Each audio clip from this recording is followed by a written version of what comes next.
Welcome back to the Dr. Baruch Show. We're so grateful to have you all listening in today.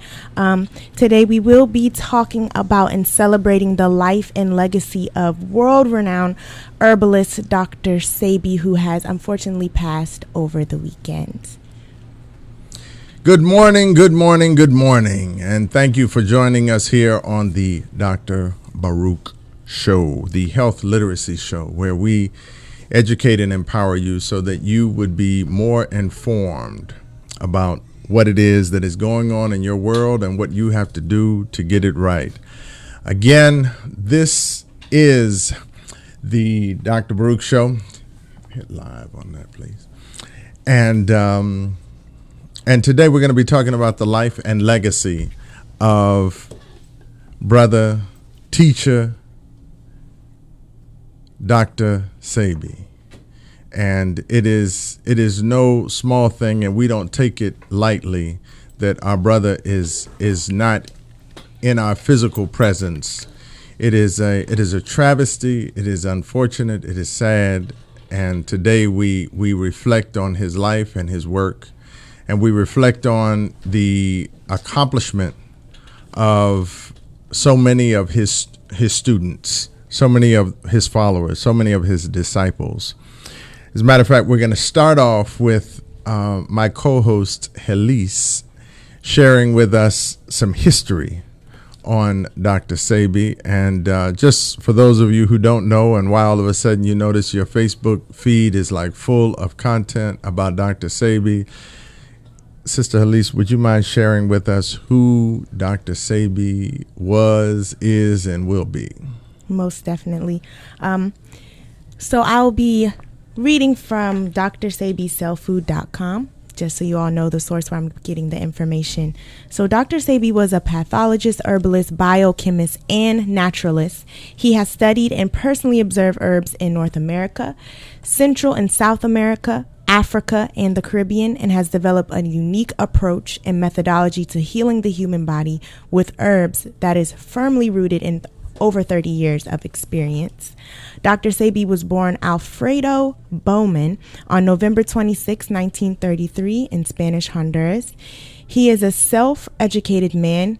He took cues on being obedient to the procession of life from his beloved grandmother, Mama Hay.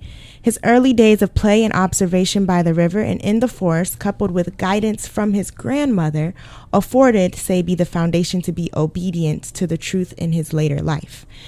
Sebi came to the United States as a self-educated man who was diagnosed with asthma, diabetes, impotency, and obesity. After unsuccessful treatments with conventional doctors and traditional Western medicine, Sebi was led to an herbalist in Mexico. Finding great healing success from all his ailments, he began creating natural vegetation cell food compounds geared for intercellular cleansing and the revitalization of all the cells that make up the human body. Dr. Sebi has dedicated over 30 years of his life to develop a unique methodology that he could only obtain through years of empirical knowledge. That's what's up. That's what's up. We're talking about Dr. Sebi, who I have had speak at the restaurant. Thank you very much, Heleese. And it's really a tragedy, to think that gentleman, I got his phone number in my phone. I can't pick up the phone and call him, and there's a void that represents a void that has to be filled, because we can't leave the void open. The void has to be filled. We have to begin to take and perpetuate his knowledge and his teachings and his life work. We can't allow that to expire with the expiration of the flesh. His legacy must live on. So again, I'm saddened today. It's not that things like this don't happen every day, especially in our world, that we're watching this happen too frequently. And when someone of Dr. Sebi's stature, when this happens with him, it's really a blow. But you can imagine how many of us are experiencing that blow in our personal families and because we've lost loved ones. But today we've lost a national loved one. And we're going to talk a little bit about the work that he's done and the impact that he's had on lives.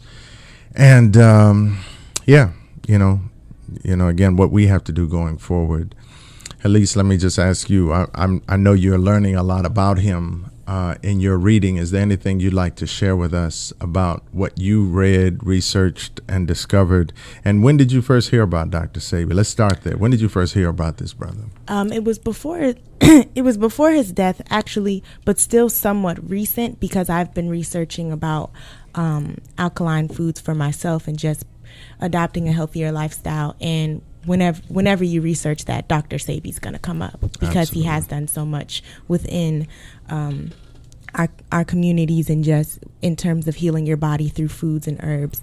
This man has put in a lot of work. So one thing that stuck out to me a lot was that he pretty much was discovered that the buildup of mucus is the cause of disease in the body. So I thought that was pretty interesting. And I'm gonna jump in just because I want you to finish your piece, but I wanted to talk about just that he brought us. I'm a vegan, been vegan for the last 39 years now. And when he started teaching yet another level of health and wellness, it exposed me to the reality that, we thought we had it. We thought, we were going in the right direction, only to find out there's even more that we have to do. And I can just imagine the people now that are going from the standard American, or even worse, the standard Black American diet, which is full of mucus, full of acid, lacking in energy and electricity. And now hearing somebody tell them that this is what they need to do in order to get better.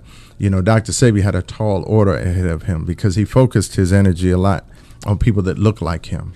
And we are the first ones to say, oh man, look, I got to die. I'm going to die from something, and many of us are dying from the mucus, and we're dying from the acidity. We're dying from the lack of nutrition. We're dying from the lack of electricity. Same thing, so go ahead and continue with what you were saying about the mucus.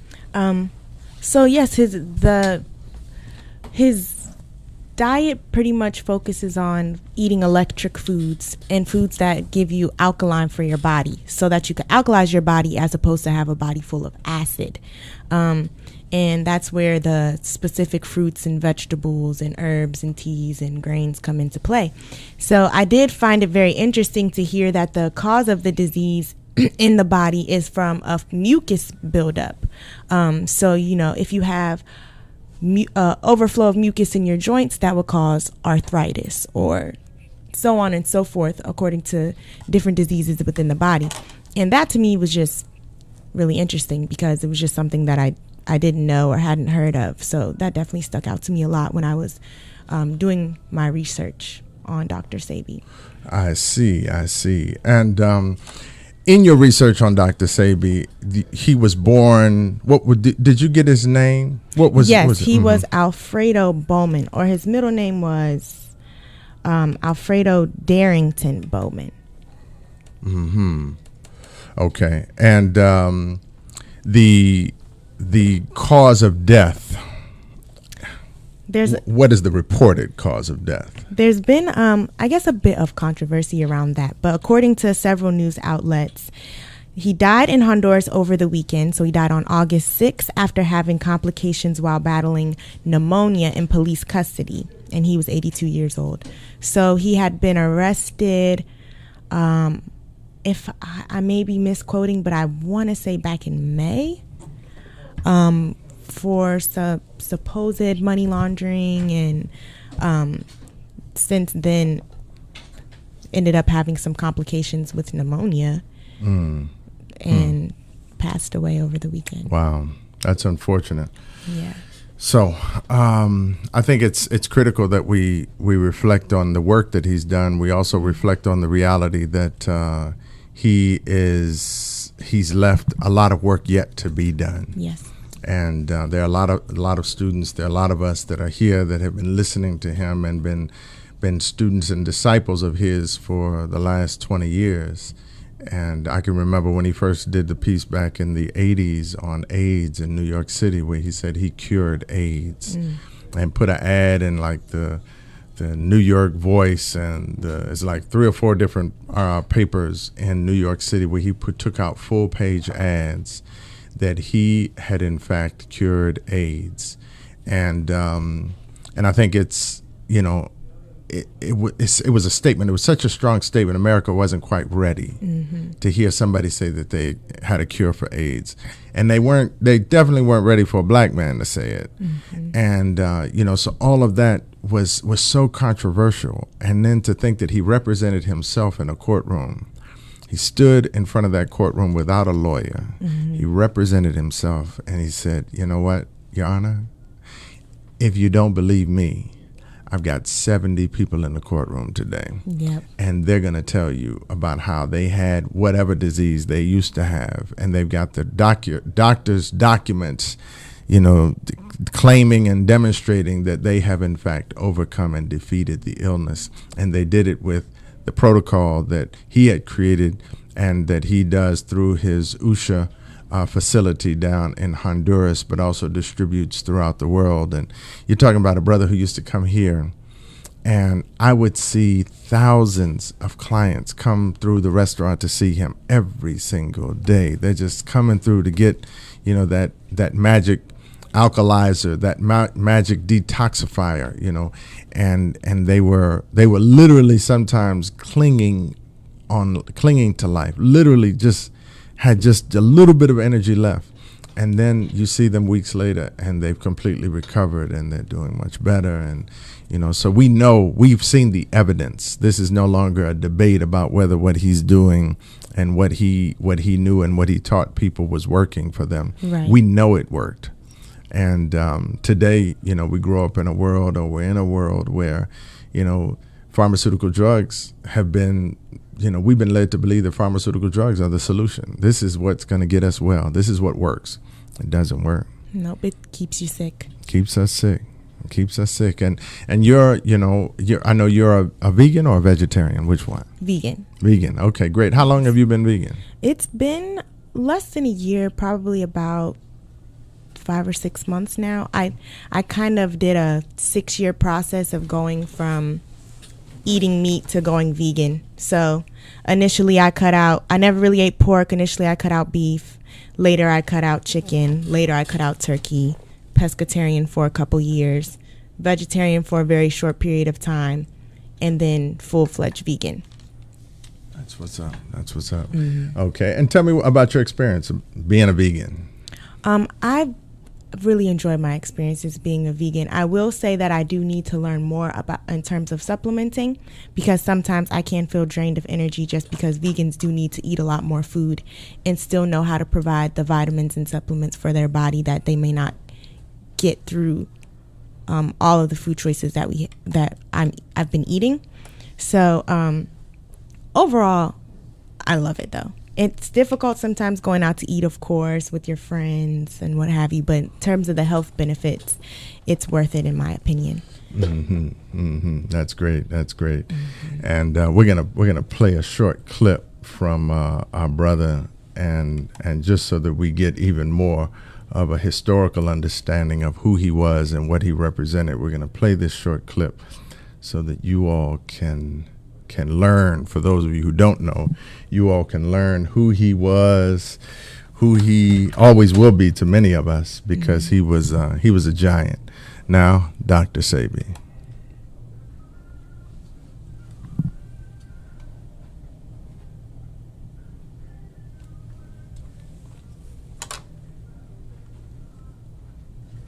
You got to mute it there. Here, come on my finger. Okay.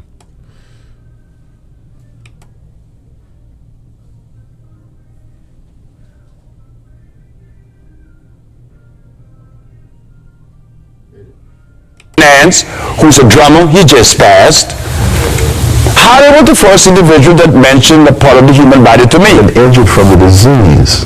And when I started finding out that where I thought most of the damage from the disease had come on my right side, instead it was my left side. So you actually start learning, I started learning a lot more about my own physiology, by just taking the herbs. But emotionally, I started feeling a lot better. I couldn't believe I didn't know I'd actually lost the weight. I knew that I had the ability to walk up a hill. And I was even smoking, and I was smoking fairly heavily. But I knew that I could walk up the steepest hill and not be winded. One local man claims he can cure AIDS, asthma, diabetes, and other diseases without pharmaceuticals.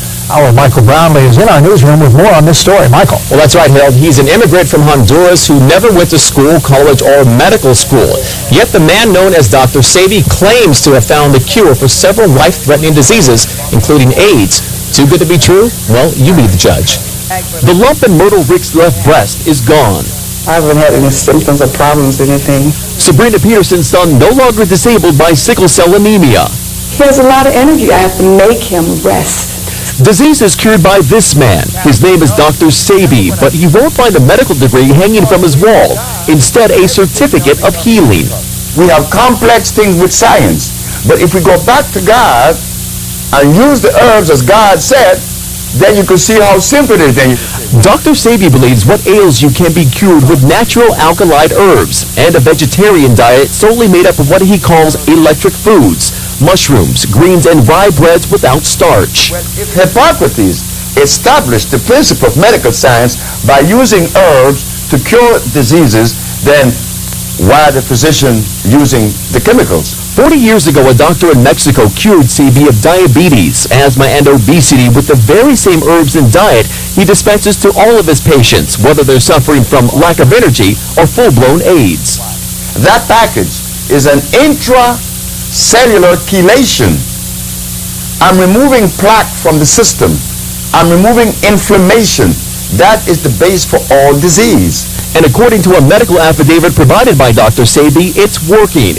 It shows a patient diagnosed with HIV in November of 1993 was cured 2 months later. Thousands of patients worldwide swear by his methods and natural herbal medicines. In the tiny village, Lisa sought guidance for body and soul from an herbal guru named Dr. Sebi. Dr. Sebi, according to him, can cure anything. Everything from trying to lose weight to looking for a cure for AIDS. People go there with hopes and dreams that Dr. Sebi can somehow save them. She had been through so many intense problems in her career and in her life and in her personal life that she didn't know where to turn. And this doctor, she said, had shown her how to really open up and cleanse all of the negativity out of her. She told me she was suffering with alcoholism and that she was smoking excessively, cigarettes, drinking and smoking. She asked me, what do I need to do to stay on the side of peace? I said, fast, do what Jesus did. She said, what did Jesus do? He fasted for 40 days and 40 nights. Midway through her 40-day ordeal, an obviously gaunt Lisa spoke with MTV News. I've been polluting my body for 30 years. 40 days is not a long time to me to fast. 40 days represents overcoming death. It's the number of days that Jesus fasted for, and I kind of feel like I'm on a journey sometimes. Don't really know quite where I'm headed. At the end of the fasting, she came to me. I heard the door opening at 2 o'clock in the morning. She said, I completed my fast this morning. I said, what did you see? I saw God. She said, I'm going to make you famous. I said, how? Because I'm going to talk about you. Does everyone know you cure AIDS and cancer? There's just a lot of people in the world who are suffering. They're sick. They're not happy. They're looking for answers. They don't know where to turn. Well, I know a man who's been curing AIDS since 1987. This guy has taught me a lot, and I need to share my knowledge, with the world. Because when you go to the doctor here and they give you a prescription, you have no idea what you're taking. That's right. And when they tell you that the patient died but the operation was a success, you're okay with that. Well, I'm saying we are about to introduce the minister of new health and wealth for our people. All right. But in going into healing, I saw many things that upset many of my friends. One is, many of us call ourselves spiritual. But the word spiritual is supposed to mean that I'm really connecting with the perception of life in God. I am spiritual. I never claim that because I never knew what it meant. People tell me what they were, but I don't know what it means. But those same people that claim to have that particular connection with life and call themselves spiritual and suffer and eating, I know that they were undermining the position that they were trying to make me think the godly right. They were eating garbage. So naturally, why are you going to eat garbage and be spiritual? I have handcuffs on me because over the years I have been healing people in New York and round about, and my mother said, when you've been telling people you cure AIDS and sickle cell and diabetes and the rest, and they look at you like you're stupid, so you're going to have to do the ultimate. And what's that? Put it in the newspapers, and then they're going to take you to jail. Put it in the newspapers, and I did. The Amsterdam News, the New York Post, and the Village Voice. AIDS has been cured by the Usha Research Institute. And we specialize in cure for leukemia, sickle cell, and that. Look what they did to me. My brothers and sisters in New York and Brooklyn were saying, man, why you want to put the ad in the papers and say that? Man, you're going to go to jail. To look at things from a simplicity. Yes, we could go on with Dr. Sebi for another year with all the great content that he's got out there. But today we're celebrating the life of Dr. Sebi, one who has touched people all over the world. And of course, in the words of, or the quote of our sister Harriet Tubman, who gave us the Underground Railroad, she could have saved a whole lot more if they only knew they were slaves. And I think it's the same reality that Dr. Sebi could have saved a whole lot more if people only knew how sick we were and how sick we are and what we need to do. And Heleese, there was a time when there were fewer people sick than there are people well, or that there were people well. And now we've seemingly adapted and embraced the idea that it's okay for everybody to be just marginally sick in need of pharmaceutical drugs. And there's a world that I lived in that we pray will come back, but that you have yet to be able to live in, when most people are well and most people are vibrant and healthy. And if you've ever looked at a Soul Train rerun, we were all thin and we were all, full of energy, and we could throw people up in the air and then we could catch them, and all kinds of good stuff could take place. And those days are gone. There was a time when I was in school, Heleese, that there was I was in a kindergarten through 10th grade school, and it was 2 overweight people in the whole school. Wow. In the whole school. We're talking about 30 and 40 students in each class, from kindergarten all the way up to pre-K, all the way up to 10th grade. And it was 2 overweight students in the whole school. Those days are not here today. No. That's not the reality that we live in today. And most people believe that it's just, this is just my lot. This is just how things are. This is how things are going to be for me. And no, that's not the case. And Dr. Sebi taught us and exposed us to a world that we used to know, because all he did was pull forward he pulled forward the historical teachings, the historical knowledge with regard to what we could do to maintain health. And I think you might have touched it, but I want to go back to your transition to being vegan. What prompted you to do it? What prompted you to decide that your life was that important? Was it your health? Was it animal rights? Was it climate change? What is it that made you do that? Initially, I started to cut things out just to see if I had the willpower. But over time, I did begin to take more of an interest in what am I putting into my body. Often we don't know where our food comes from. It could say it's from a certain place, but we don't know what processes our food is going through, what kind of energy is going into our food. So I began to research more and more and watch documentaries about how food is prepared, and I just eventually became disgusted by it, and I no longer had an interest in putting it into my body. I definitely don't try to force or push veganism onto other people, because automatically vegan has gained some negative connotations to it. People assume things about you because you're vegan.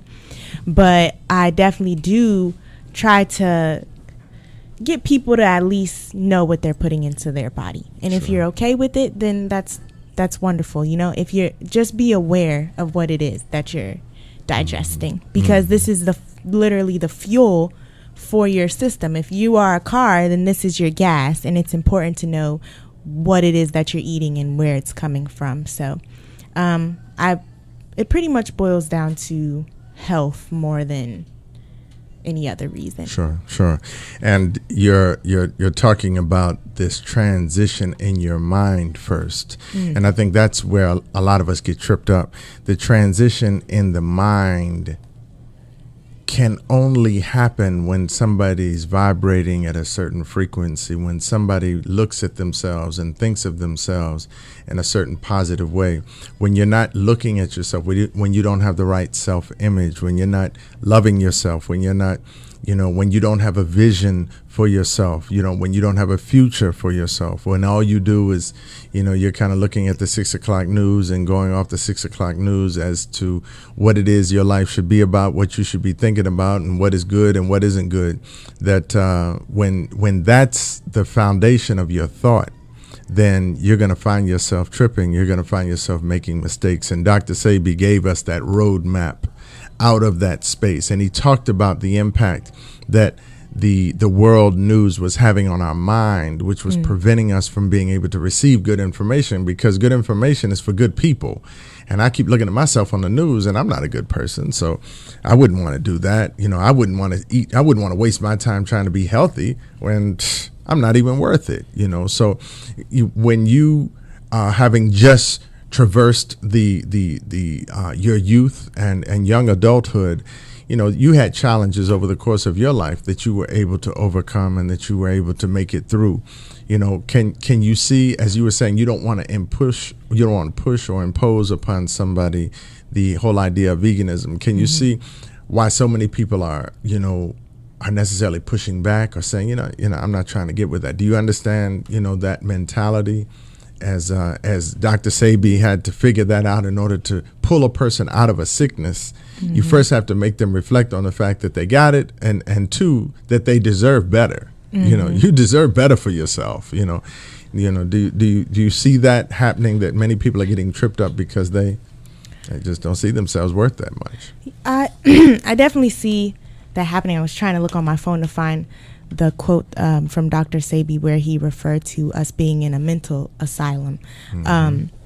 Because, a lot of the times people won't say that the reason that they're giving you pushback is because they feel they're not worth something. But, and a lot of times people might not even realize that maybe that's a subconscious thought that's like lingering in their head and causing them to opt out of a healthier lifestyle.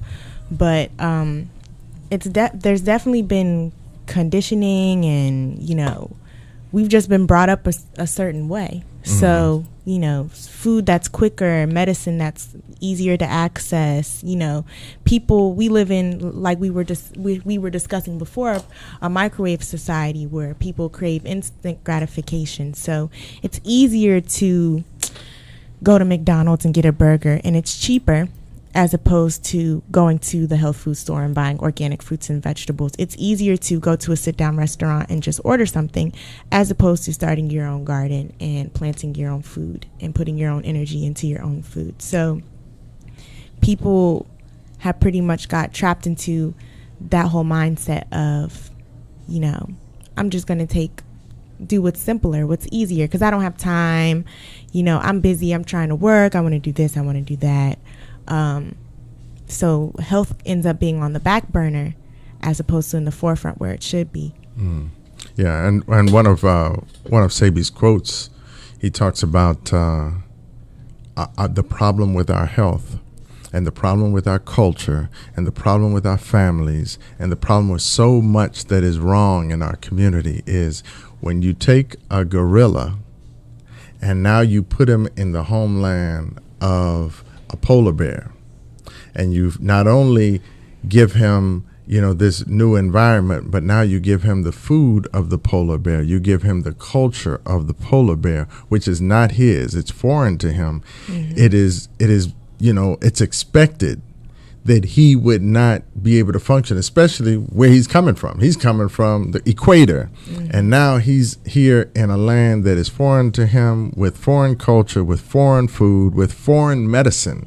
This isn't the medicine that we had when we were here in during a time before this culture was imposed upon the this land. Right. And likewise, in the southern region of this area, of this hemisphere, these people weren't popping pills for or taking chemicals for problems that they had. These were herbs in the backyard. There was a lifestyle. We think oftentimes that garlic is about taste. We think, and I know Dr. Sebi has challenges with some of the things that I'm going to talk about today, but, I just think about some of the condiments that we add to our food, some of the elements that we add for taste benefit actually didn't start out as a taste benefit. They started out as a nutritional benefit, as a healing element, because food is your medicine. Mm-hmm. And before Hippocrates, and I hate that they give reference to Hippocrates as though he's the source of the expression, let your food be your medicine. He isn't the source. He learned that. He learned that from the teachers that he was learning from on the continent of Africa. But that food truly is our medicine, or it'll be our poison. It'll be our poison if we do not take, and understand that we have to know what goes inside of us. Now, you mentioned about, putting this inside of you. You're putting, these different not so good for you foods. I'll go down the list. You probably have heard me say it, but I call them Crackdonalds, Murder King, Taco Hell, Wind Disease, Chokers, Bow Strangles, the International House of Pulmonary Heart Disease, and the Calculated Feminization of Our Community, otherwise known as KFC. This is where we are nourishing ourselves. Supposedly, we're going to this trough to eat on a daily basis. And not only that, is routinely, maybe once every 6 months, we're going to our local drugstore to get injected with the latest vaccine that's going to protect us from the flu, that's going to protect us from the virus, that's going to protect us from any and everything that they can come up with. They're getting us to take these vaccines. And we're watching our community change, and nobody can figure out where it's coming from. And that's because, like Dr. Sebi taught us, that the person who's behind the medicine, the person who's behind this whole campaign to supposedly, the facade of supposedly wellness, they look like they want to do us well. Right. But I'll pull from an old parable that it's just wolf in sheep's clothing. And we've been deceived yet again. And it's important that we recognize the deception. It's important that we recognize our participation in it at so many levels.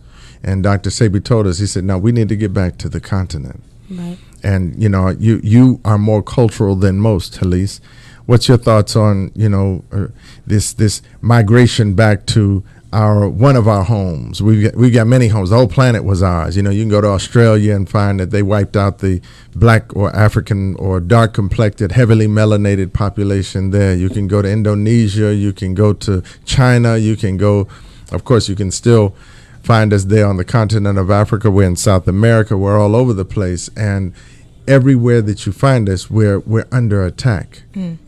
What are your thoughts on going back to the continent and reconnecting with your cultural roots, your medicinal roots, your spiritual roots, and that which you came from? I think that's amazing, honestly. Not to say that I haven't really thought about, everyone just like moving away and like permanently staying, but just in terms of learning where you come from and how your ancestors lived and survived, and the things that were being done before we did have all of this conditioning, and before we learned all of these unhealthy habits and quick fixes that aren't really cures but just temporary solutions, and you just become sicker in the long run. Like, at least to be able to visit that place and really observe and learn and digest as much as you can, so that even if you come back here, you can implement it into your life and teach other people. Because I can't say I'm not guilty of eating things that are bad for me. Like, I'm not perfect just because I'm vegan. I'm still not the healthiest person. I just ate like a vegan chicken sandwich the other day. That's processed, that's still soy, and but it was quick and it was easy for me to access. So I'm not going to say that it's easy to change your lifestyle. It's difficult. But the first thing that we have to do is become aware. And we do need to learn where it is that we come from, and the things that will really cure us, and the things that will really be beneficial to our health in the long run. Because yes, we're all going to die. It's inevitable. It's a part of life. But the quality of your life can be better. Mm-hmm. And you don't have to be sick. So going back to the source of that and just really understanding, what it is that we need to do in order to heal ourselves and heal our children, our brothers and our sisters. I think it's an excellent idea.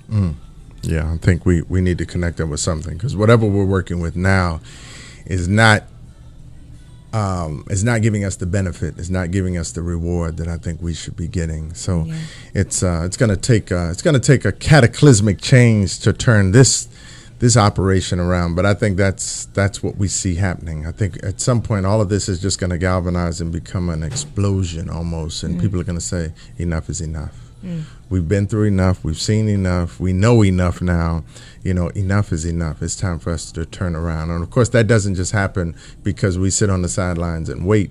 That happens because we're engaging the process, and we get a chance to learn from the spirit and energy of Dr. Sebi of how that was his, clarion call all day, every day. Wherever you found him, he was talking about health and wellness. Wherever you found him, there were people lined up to listen to him, to learn from him, so that they could get better. They wanted to be better. They wanted to be healthier.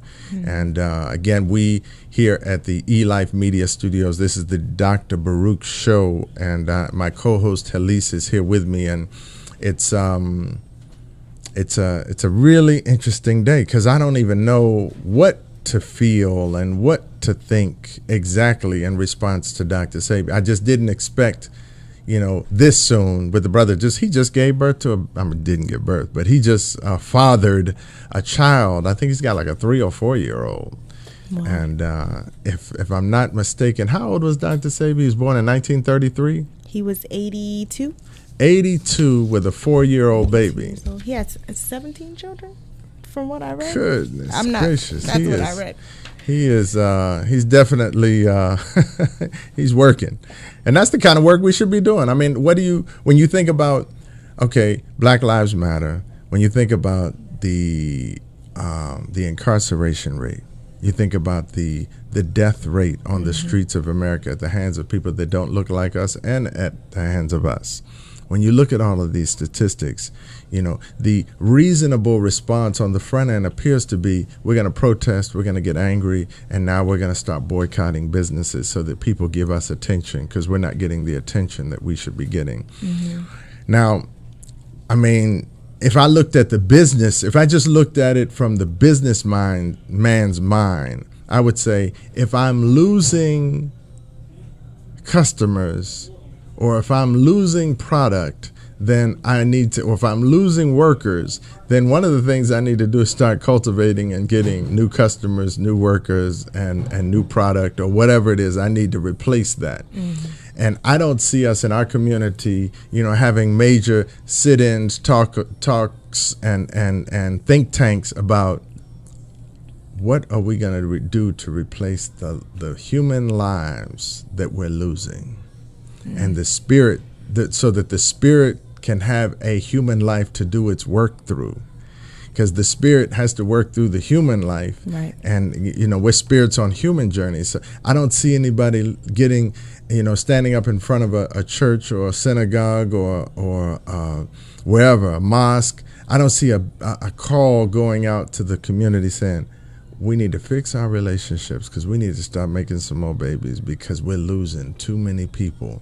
Our population growth has been negative, I think, for the last 20 or 30 years. And I'm not talking about black people in America in general. I'm talking about the black people or the melanated people that were here and are descendants of those that went through the awful experience called the enslavement of the African here on the continent. It's they're not many of us. There are not many of us that are left. And we're talking about going down from, I believe, if I'm correct, going down from numbers upwards to 20, maybe even 30 million people. Now we're down to less than 6, I think it is. Wow. That's a lot.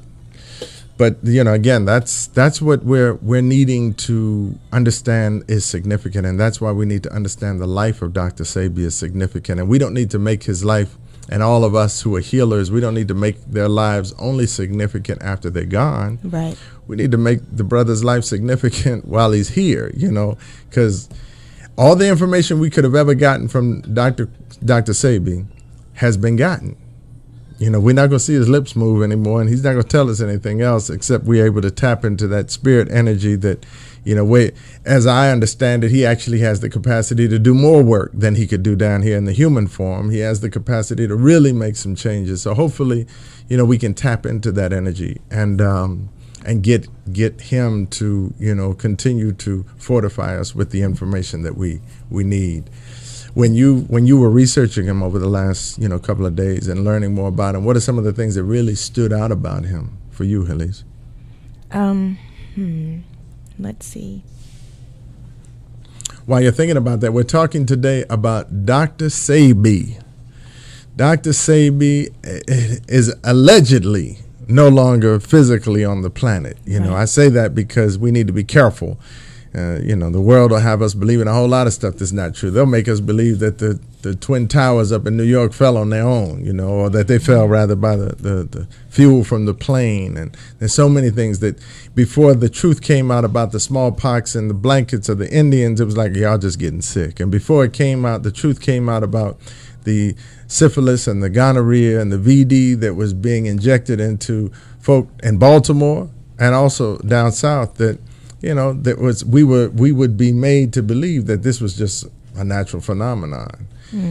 So before we just go and claim that, one, the brother's gone, and two, before we claim that it was just behind him catching pneumonia, which of course he cured probably millions of people, thousands at least, of pneumonia, but didn't have the resources and access to what it is that he needed in order to help himself. Yeah. So, again, what are some of the things that you learned over the course of the last week or so as you have been reading more and looking more at what it is that he's done? Tell me about it. I've definitely been learning a lot in terms of just alkalizing your body and how, if foods with a pH level of 7 or higher, it's alkaline food with the pH 7 or lower, it's acidic. So the research that he's done is amazing to me. But in terms of him personally, just the vigor and the passion he had behind his work is amazing, because he's been doing this for over 30 years. He's not formally educated, so his way of learning is not accepted by our society. However, this man has cured AIDS, sickle cell anemia, lupus, diabetes, arthritis, cancer, all these supposedly incurable diseases. He has found natural ways to go about curing them. And just the fact that he he was so passionate about his work that he did not allow our system and our society to deter him from what he's doing, because it's not accepted.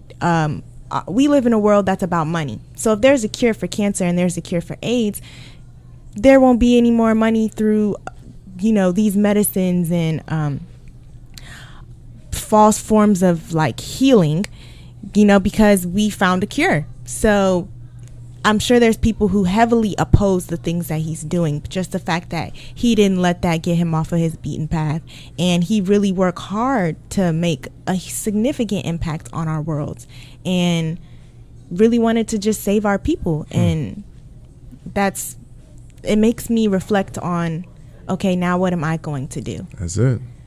Because we have to continue this legacy, like you said. What am I going to do? That's the important question. What am I going to do? Now that Dr. Sebi is not physically here, how are we going to allow him to live through us? If only that we would make the changes in our own life. If everybody just said, what I'm going to do what Dr. Sebi told me, I'm going to make the changes in my life, and I'm going to, now live a better quality of life and have a healthier life, then, that would be significant. Dr. Sebi would love to hear and know that we've all just decided, in honor of him, that we're going to change our diet. Right. That's significant. He gave his life, and he worked every time you saw him. He wasn't chilling out at the beach. He was working. Every time I saw Dr. Sebi, it was like from one lecture to the next lecture, research, going to check on his client base, always working. And now what we can give to him, for those of us who are trying to figure out, well, do we fly to Honduras to the funeral? For you who can do that, that's cool. But for those of us who kind of need to stay here on this front, the thing that we can do is change our diet, right? Change our thinking, change our life, so that we can get this thing better, and we can honor him by, making those words that he taught us for years really, really, really important. Really important. Well, I just wanted to, focus this energy and time on Dr. Sebi, and we're excited here at Elife Media and the Dr. Baruch Show about, bringing forth good quality information and good content